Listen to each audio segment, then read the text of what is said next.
Blockchain. You've heard it a million times, and it still means nothing to you. 2 minutes. Let's end the confusion. Picture a giant notebook. Every time money moves, it gets written down. Who sent it? Who got it? Simple. Normally, one bank keeps that notebook, and you just have to trust they won't lie, won't lose it, won't lock you out. Trust them with everything. Blockchain says, forget trust. Let's make lying impossible.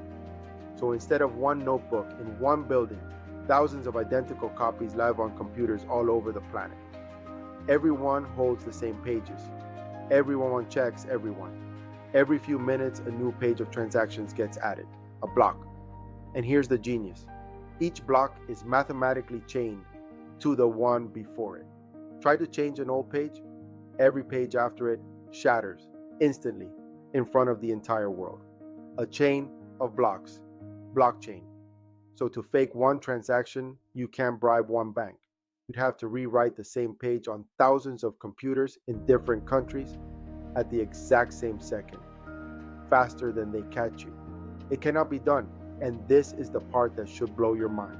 It gives you trust. Without trust, you don't have to believe anybody's honest. The system makes cheating pointless. No bank, no boss. Just math, copied everywhere, guarding itself forever. That's the real invention. Not the coin, the ledger. And we're just getting started. I'm Saturo. Stay dangerous. See you in the next one.